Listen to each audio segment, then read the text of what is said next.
జనరల్‌గా ఇప్పుడేంటంటే diabetes control కోసం కొన్ని ఇంజెక్షన్స్ వచ్చాయి. సెమాగ్లుటైడ్ అని చెప్పేసి కొన్ని రకాల ఇంజెక్షన్స్ ఈరోజు మార్కెట్‌లో అవైలబిలిటీ ఉన్నాయి.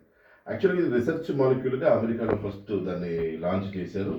కొన్ని కంపెనీస్ లాంచ్ చేసిన తర్వాత ఆ కంపెనీస్‌ని వాళ్ళు అక్కడ వాడకం అంటే పూర్తి రిసర్చ్ జరిగి వచ్చిన తర్వాత వాటి యొక్క కాంప్లికేషన్స్ ఏమేమి వస్తున్నాయని ఏముందని లైట్‌గా వామిటింగ్స్ ఉన్నాయి, కొంచెం నాసియా, వాంతులు అనిపిస్తాయి అన్నట్టుగా చెప్పారు తప్పించి టోటల్‌గా ఇంటెస్టైన్ బ్లాకేజ్ అవుతుంది. ఇంటెస్టైన్‌లో మూవ్‌మెంట్ ఏదైతే పెరిస్టాల్టిక్ మూవ్‌మెంట్ ఉంటుందో, ఆ మూవ్‌మెంట్ డ్యామేజ్ అయ్యి పూర్తిగా మోషన్ బయటికి రాకుండా ఉండే అవకాశం ఉంటుంది. లేదా బ్లాకేజ్ ఈలియస్ అనేటువంటి ఏదైతే స్టమక్‌లో ఉన్న ఇంటెస్టైనల్ పార్ట్ బ్లాకేజ్ అవుతుంది, లేదా చనిపోయేటువంటి అవకాశం ఉంది. ఇవి వాడటం వల్ల అనేటువంటి ముందస్తు హెచ్చరికలు ఇవ్వలేదని చెప్పి ఇప్పటికీ దగ్గర దగ్గర ఒక మనకున్నటువంటి అనాలిసిస్ ప్రకారంగా ఒక 4,000 కేసులు, 4,000 లా సూట్స్ అమెరికా దేశంలో ఇతర రాష్ట్రాలలో ఆల్రెడీ కేసులు బుక్ చేయడం అయిపోయింది. దగ్గర దగ్గర 160 మంది నుంచి 200 మంది దాకా మరణించినట్టుగా కూడా వార్తలు ఈరోజు మనకు కనపడుతూ ఉన్నాయి.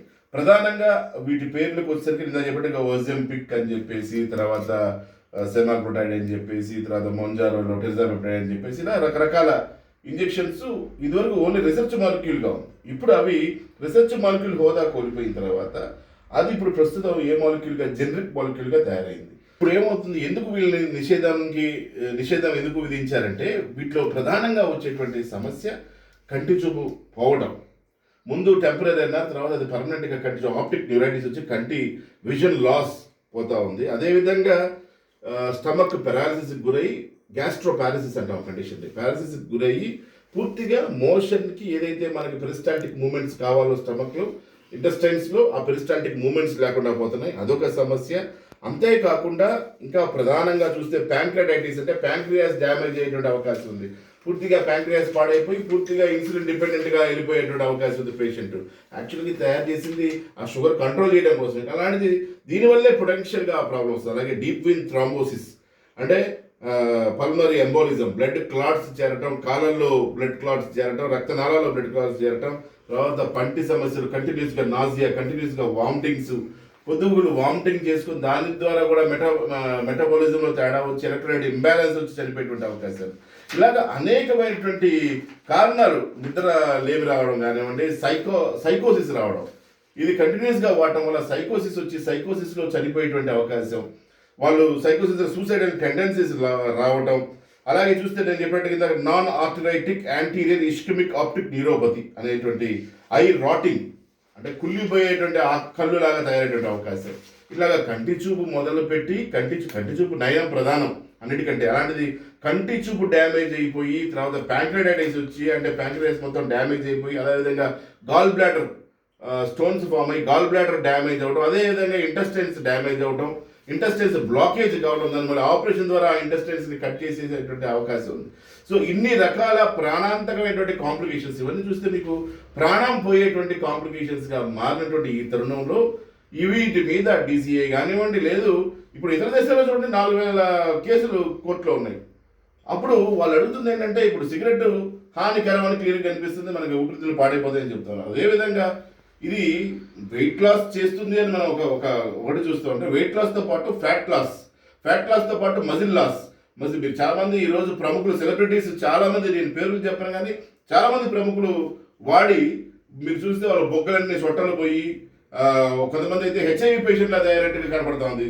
టాలీవుడ్ కానీ బాలీవుడ్ కానీ హాలీవుడ్ కానీ చాలామంది వాడారు దీన్ని.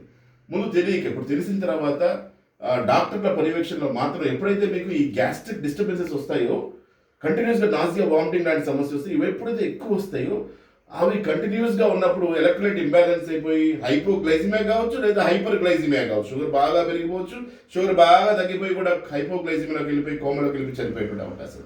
ఈ గ్యాస్ట్రో పారాసిస్ కానీ, ఇలియస్ కానీ, గ్యాస్ట్రో ఇంటెస్టైనల్ ఇంజురీస్ ఇవన్నీ వచ్చే అవకాశాలు ఉన్నాయి. కాబట్టి జాగ్రత్త పడమని అనేటువంటి విషయాన్ని మనం అందరికి తెలియజేస్తున్నాం. వేసుకున్న 24 అవర్స్ నుంచే వాళ్ళ క్లియర్గా ఆహారం చూస్తే తినబుద్ధి కాకపోవటం, ఆహారం చూడగానే ఆహారం వైపు విరక్తి కలగడం, ఆహారం చూస్తే వాసన వచ్చిన ఆహారం అంటే ఇది ఎలా పనిచేస్తుందంటే బ్రెయిన్లో హైపోథాలమస్ అనేటువంటి గ్రంథి ఉంటుంది. ఏదైతే మనకి ప్రకృతి వరంగా ప్రసాదించినటువంటి ఈ ఆరోగ్యాన్ని మన చేతులారా మనం పాడు చేసుకునేటువంటి అవకాశం ఉంది. మనం అందరికీ బాగా కనపడుతుంది. నన్ను కూడా చాలా మంది వాడమని అడ్వైజ్ చేశారు, డాక్టర్లే అడ్వైజ్ చేశారు కొంతమంది ఫ్రెండ్స్ నాకు. కానీ చెప్పినప్పుడు కూడా నేను దాన్ని మొత్తం తీసుకొని స్టడీ చేశాను. స్టడీ చేసి ఎప్పుడైతే ఈ సమస్యలు ఉన్నాయో ఇది వాడటం మంచిది కాదని నిర్ధారణ చేసుకున్న తర్వాత వాడటం మానేశాం. కాబట్టి ఇలాంటివి అందరూ చెప్తుంటారు ఉచిత సలహాలు. ఇప్పుడు వాట్సాప్ యూనివర్సిటీలు కానీ ప్రజలు కానివ్వండి, ఈరోజు మనకు తెలుసు అనేక మంది ఈరోజు వాట్సాప్ యూనివర్సిటీలు కానీ యూట్యూబ్లు కానీ విచ్చలవిడిగా వాడుకుంటూ ఎవరి బ్రెయిన్లో ఎంత తిక్కుంటే ఆ తిక్కని మన ప్రజలందరికీ ఎక్కించేసేటువంటి ప్రయత్నం చేస్తూ ఉన్నారు. కంట్రోల్ అథారిటీస్ కానివ్వండి, ఇన్ఫర్మేషన్ మీద మేము ఓవర్ ది కౌంటర్ ప్రిస్క్రిప్షన్ ఇవ్వద్దండి. ఇది ఓవర్ ది కౌంటర్ ప్రిస్క్రిప్షన్స్ మందులు ఎక్కువైపోతున్నాయి. అవి అనేకమైనటువంటి డ్రగ్స్ ఉన్నాయండి ఈరోజు ఓవర్ ది కౌంటర్ అమ్మే. ఎలాగా ఓవర్ ది కౌంటర్ ఏ డ్రగ్స్ ఇవ్వమాకండి, చాలా ప్రాణాంతకం అవుతుందని చాలాసార్లు ఇండియన్ మెడికల్ అసోసియేషన్ ద్వారా ప్రభుత్వానికి విన్నవించాం. డీసీజేకి ఎవరైతే కంట్రోలర్స్ ఉన్నారో డ్రగ్ కంట్రోలర్స్ వారందరికీ విన్నవిస్తున్నాం. ఎప్పటికీ కూడా డ్రగ్స్ని నియంత్రణలో పెట్టాల్సిన అవసరం ఉంది. ఓవర్ ది కౌంటర్ ప్రాణాంతకమైన డ్రగ్స్ని ఇవ్వకూడదు. ముఖ్యంగా ప్రజలు కూడా మీరు చాలామంది చూస్తూ ఉంటే అనేకమైన విషయాన్ని చాట్ జీపీటీలో అక్కడక్కడ తెలుసుకొని ఆ డ్రగ్స్ని వాడుకోవడం ద్వారా వాళ్ళు డైరెక్ట్గా ఐసీయూ పాలయ్యారు. ఐసీ నుంచి మార్చి నుంచి పైకి వెళ్ళిపోయేటువంటి దాఖలాలు చాలా కనపడుతున్నాయి. కాబట్టి నేను ప్రజలకు వినవించేది ఏంటంటే తప్పకుండా మీరు వైద్యుల పర్యవేక్షణ మాత్రమే ఇలాంటి డ్రగ్స్ వాడాలంటే కూడా. ఎందుకంటే ఎప్పుడైతే మీకు సమస్యలు మితిమీరిపోతాయో 24 గంటలు మీకు స్టార్ట్ అవుతుంది. వాంతులు అవడం కానివ్వండి, మోషన్ పాస్ కావడం, గ్యాస్ బ్లోటింగ్ అవ్వడం కానివ్వండి, పొట్ట బరువుగా అనిపిస్తుంది, 24 గంటలు మీకు స్టార్ట్ అవుతాయి. ఇవన్నీ స్టార్ట్ అయినప్పుడు ఏ విధంగా వాటిని నియంత్రించాలి, ఈ సమస్యను పోగొట్టాలా లేదా మందులనే ఆపేయాలా అనేటువంటి డెసిషన్ డాక్టర్ గారు తీసుకోవడానికి అవకాశం ఉంటుంది. అదేవిధంగా మీ ప్యాంక్రియాస్ ఎప్పుడైతే రక్త పరీక్షలు చేయించుకొని మీ ప్యాంక్రియాస్ డ్యామేజ్ అవుతున్నప్పుడు, మీ గాల్ బ్లాడర్ డ్యామేజ్ అవుతున్నప్పుడు, లేదా ఇతర ఆరోగ్య ఇంటర్నల్ పార్ట్స్ డ్యామేజ్ అవుతున్నప్పుడు ముందే ఆపేయడానికి అవకాశం ఉంటుంది. వాళ్ళ ప్రాణాలను కాపాడేటువంటి అవకాశం ఉంటుంది. అందుకనే ఇవి మందులు మెడిసిన్స్ని నియంత్రణతో వాడటం ద్వారానే మనం వాళ్ళని కాపాడుకోగలుగుతాం. లేకపోతే ప్రాణాంతకం అయ్యేటువంటి అవకాశం ఉంది. కాబట్టి ప్రజలు ఇప్పుడు ఏదైతే ప్రభుత్వాలు చెప్తున్నాయో ఈ విషయాలు మాకు గత సంవత్సరం కాలం నుంచి ఎప్పుడైతే రీసెర్చ్ మొత్తం నేను స్టడీ చేశానో దీని మీద వెంటనే చాలామందిని మనం హెచ్చరించాం, ఇలాంటివి వాడద్దని మనం తెలియజేసాం. చాలామంది తమ ఆరోగ్యాన్ని పాడు చేసుకుంటున్నారు.